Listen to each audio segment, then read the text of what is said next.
Penalty miss করলেন শুরুতে। প্রথমার্ধে গোল ছাড়াই ফিরতে হলো ফ্রান্সকে। তবে দ্বিতীয়ার্ধে কিলিয়ান এমবাপ্পে সম্পূর্ণ আলাদা। 60 মিনিটের মাথায় দুর্দান্ত গোল করে পাপ মোচন করলেন, অ্যাসিস্টও করলেন। বিশ্বকাপের মঞ্চে আরও একবার বিস্ময়কর দিন পার করলেন তিনি। মরক্কোর বিপক্ষে শুরুতে হোঁচট খেলেন এমবাপ্পে, নিজেই পেনাল্টি আদায় করলেন। তবে সেটাকে আর গোলে পরিণত করা হয়ে ওঠেনি। জাতীয় দলের হয়ে দীর্ঘ সময় ধরে পেনাল্টিতে প্রায় নির্ভুল থাকা একজন ফুটবলারের জন্য এটি ছিল বিরল এক দৃশ্য। অনেকেই ভেবেছিলেন হয়তো এই ব্যর্থতা ম্যাচের বাকি সময়েও প্রভাব ফেলবে, কিন্তু বিশ্বমানের সঙ্গে সাধারণের পার্থক্য এখানেই। ব্যর্থ শট তার আত্মবিশ্বাস কেড়ে নিতে পারেনি, বরং ম্যাচ গড়ানোর সঙ্গে সঙ্গে আরও ভয়ঙ্কর হয়ে ওঠেন তিনি।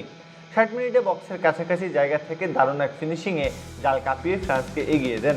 যে পেনাল্টি মিস নিয়ে আলোচনা হচ্ছিল কয়েক মুহূর্তের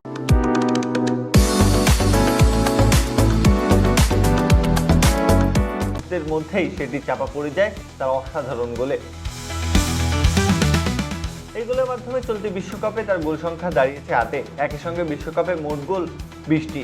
এত অল্প বয়সে এমন মাইলফলক স্পর্শ করা চারটিখানি কথা নয়। সামনে আরও অনেক বছর খেলার সুযোগ থাকায় এই সংখ্যাটি কোথায় গিয়ে থামবে সেটা এখন সবচেয়ে বড় প্রশ্ন। শুধু গোল করা নয়, করানোতেও এমবাপ্পে কম যান না। 66 মিনিটে যে গোলটা ওসমান ডেম্বেলে করলেন, সেখানেও পেছনের অবদানটা এমবাপ্পেরই। ফ্রান্সের বর্তমান দলকে বিশ্বের অন্যতম সেরা স্কোয়াড বলা হয়। আক্রমণ, মাঝমাঠ কিংবা রক্ষণ, সবখানেই তাদের আছে প্রতিষ্ঠিত সব তারকা।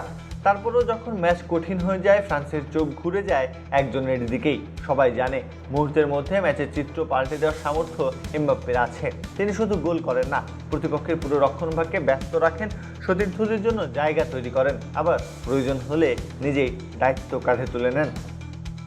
প্রত্যহ কাব্য, খেলা 71।